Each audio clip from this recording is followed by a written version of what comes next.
কিসের ছবি? Security guard. Security গার্ডে? তুমি সিকিউরিটি গার্ডে জব করো? মিথ্যা কথা বলছো তুমি আমার সাথে। তোমার সাথে আমি এই জন্য রিলেশন করছিলাম। কি শুনবো তোমার কথা?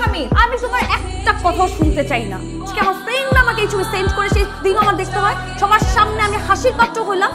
আসতে মানে এখানে কে জানবে? আর জানার কে বাকি আছে? তুমি আমার সাথে এরকম প্রতারণা করছো। ও আচ্ছা, তোমার বাপ দাদা সকালবেলা ঘুমতে করতে কেন চা রুটি খায়?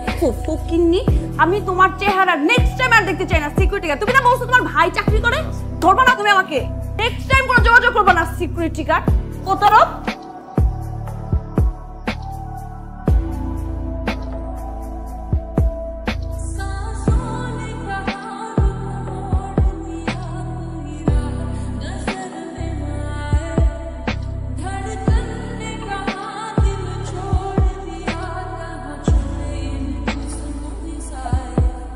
স্যার, তোমার স্যালুট দিলে কেন? তোমার ভাই। আপনি আমার স্যার, আপনি আমার বস। কত মানুষ আমি স্যালুট দিছি। আমার স্বপ্ন ছিল আমার ভাইরে আমি স্যালুট দেব। আমার ভাই আমার বস, আমার বস আমি স্যালুট দিচ্ছি। যা ভাই।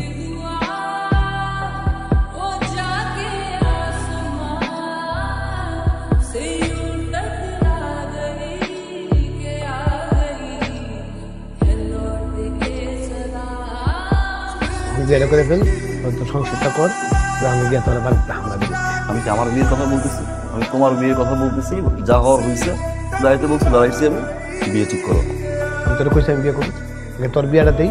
এরা দেখ, তুমি বিয়ে না করলে কি আমি বিয়ে করতে পারতেছি? বুঝো না? কালকে তোর নিয়ে যাবো, পাত্রী দেখতে যাবো, পছন্দ হলে ওইখানে এঙ্গেজমেন্ট করে চলে আসো। আমি বিয়ে টিয়ে করতে পারবো না। আগে তুমি বিয়ে করো, পর আমি বিয়ে করবো। শেষ সব ডান। পারি দিয়ে একটু মাথা ফাড়া দেবো। এই বাবু, বিল কত হয়েছে? রাখো, আমি দিচ্ছি। নিজে বিল দিব। বড় ভাইয়ের লোক এসে আমার আবার বিল দিতে থাক। যত বড় আমার থেকে বড় সুস্থ না, আমি দিচ্ছি। কথা কম। রাজু নাও। জি জি। মাইশা মা, একটু এদিকে আসো না। আসসালামু আলাইকুম। ওয়ালাইকুম আসসালাম। ভালো আছেন? জি।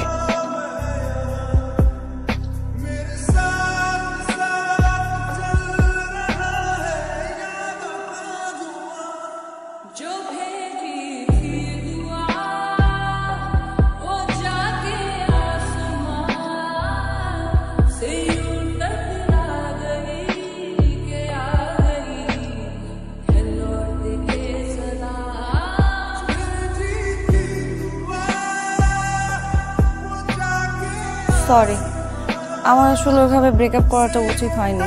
ফ্রেন্ডদের জন্য সবাই এমনভাবে হাসি তামাশা করছিল আমাকে নিয়ে, তোমার এই পিকচারটা খুব ইনসাল্ট ফিল হচ্ছিল। ঘুমাতে পারছিলাম না রাতে। আমি তোমাকে কিছু বলতে চাইনি, রাগের মাথায় তোমাকে এসে এগুলি বলতে হলো আমার। আসলে তোমাকে বোঝা উচিত ছিল আমার। আমিও কি রাগের মাথায়, তুমি তো জানোই আমার রাগটা একটু বেশি। এখন এই বিয়েতে আমার কোনো আপত্তি নেই। সত্যি? প্রমিস। কিন্তু আমার তো আপত্তি আছে। এই বিয়েটা তুমি করতে পারবো না। মানে? মানে আমার ভাই একজন সিকিউরিটি গার্ড। যদিও আমি এখন জব করি, বাট তারপর যদি এখন আমার ভাই অসুস্থ হয়, তা আবার প্রক্সি দিব। ওদিন কিন্তু আমি প্রক্সি দিয়েছিলাম, আমি সিকিউরিটি গার্ড ছিলাম না। তুমি তো কথাই শুনতে চাও। আমাদের রিলেশনশিপটা পুরোপুরি ছিল তোমার ফ্রেন্ডদের উপরে। তোমার সব ফ্রেন্ডের কথা শুনলা, হাসাহাসি করে কি বললো এটা শুনলাম। তুমি কিন্তু একটাবার আমার কথা শুনতে চাও। 1000বার ট্রাই করেছিলাম নিজের কথা বলবো, তুমি সুযোগ দাও না। ফেসবুক থেকে শুরু করে হোয়াটসঅ্যাপ নাম্বার সব কিছু ব্লক করে রেখেছি।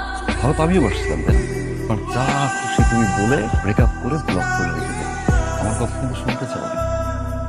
যাকে আমি ভালোবাসছি সে যখন জানতে পারলো যে আসলে আমি একজন সিকিউরিটি গার্ড, সে আমাকে ছেড়ে চলে গেল। হ্যাঁ, সেদিন হয়তো আমি সিকিউরিটি গার্ড ছিলাম না, কিন্তু আমার ভাই একজন সিকিউরিটি গার্ড। মোটেও আমি লজ্জাবোধ করছি না, ফিল করছি যে আমি একজন সিকিউরিটি গার্ডের ভাই। যে ভাই ছোটবেলা থেকে আমাকে এত কষ্ট করে বড় করেছে। আর যে সাকসেসফুল মানুষটা না, আমি মানুষটার পুরোটা অবদান কিন্তু আমার ভাইয়ের। আমি যদি এখন তোমাকে বিয়ে করি, কোনো কারণে যদি আমার চাকরি চলে যায়, আবার যদি আমার ভাইয়ের প্রক্সি দিতে হয়, তখন তোমার ফ্রেন্ডরা আবার ছবি দিবে, আবার তোমাকে হোয়াটসঅ্যাপ করবে, তখন কি আবার ছেড়ে চলে যাবে? কখনো কোনো মানুষকে তার অবস্থান দেখে ভালোবাসতে হয় না। তুমি বাসো, অবস্থান দেখেই তুমি আমাকে ছেড়ে চলে গেছো। ঠিক এখন আবার অবস্থান দেখেই বিয়ে করতে চাও। অবস্থান দেখে যে মানুষটা চলে যায় সে আর যাই হোক আমার লাইফ পার্টনার হতে পারে না।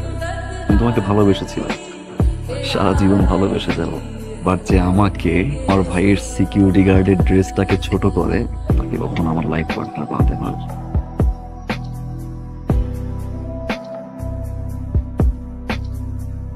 আরেকটা কথা, তোমার ফ্রেন্ডদেরকে বলে দিও ওই দিনের ওই সিকিউরিটি গার্ডের ছেলেটাই আজকে তোমার বাবার বস।